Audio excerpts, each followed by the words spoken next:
I used to wonder why it was getting so hard to find a doctor. Then I realized it's not because we've stopped caring. It's because we're walking away not from medicine, but from a system that keeps breaking us. I've watched colleagues, brilliant, compassionate physicians, just walk away. Some retired early. Some found peace in completely different worlds. One opened a Culver's. Another runs a gym. They didn't stop healing people. They just stopped letting the system hurt them. They didn't quit medicine. They quit the system.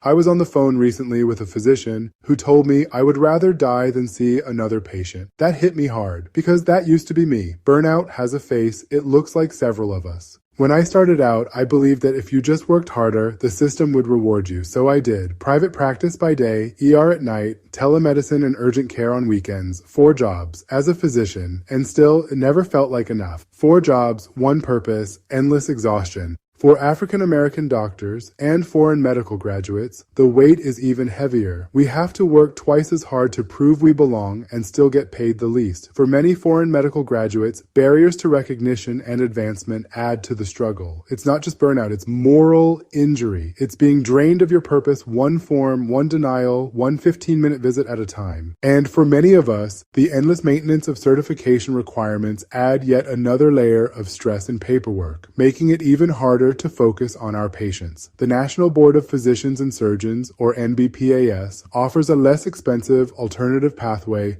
to certification. Instead of high-stakes exams and extensive maintenance requirements, like those from the American Board of Medical Specialties and its member boards, NBPAS focuses on ongoing CME credits. This approach allows physicians to maintain certification without sacrificing valuable time needed to care for patients. Moral injury. When doing your job hurts your soul. But somewhere along the way, I realized the problem isn't us. It's the system. And once you see that, you can't unsee it. This is how we are planning to find a solution together. We began to form peer support groups, sharing our struggles and solutions openly. We advocated for policy changes, pushing for less paperwork and more patient time. We started mentoring the next generation, teaching them to value their well-being as much as their patients. So, some of us started to rebuild. We stopped waiting for permission. We built private telemedicine practices that work for patients, not insurers. But for physicians providing telemedicine in several states, getting licensed in each state can be a huge burden. The Interstate Medical Licensure Compact helps by streamlining the process, making it easier for doctors to care for patients across state lines.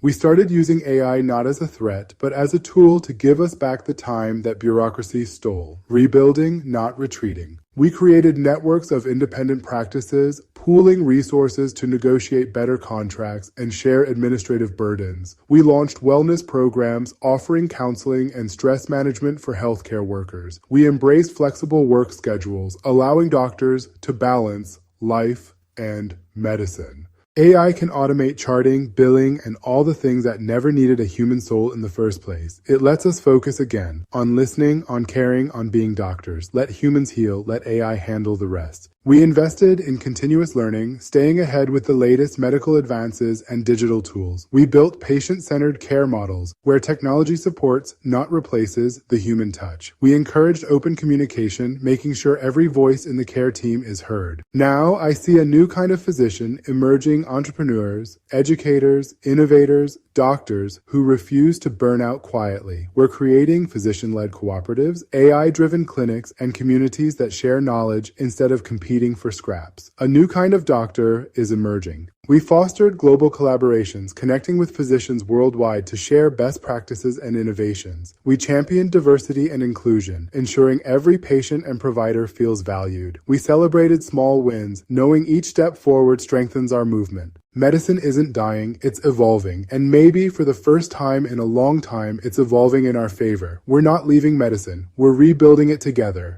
AI is not just a tool, it's our partner in progress. By automating the burdens, AI gives us back our time, our focus, and our humanity. Together, we are building a future where doctors and technology work hand in hand, delivering care with compassion and precision.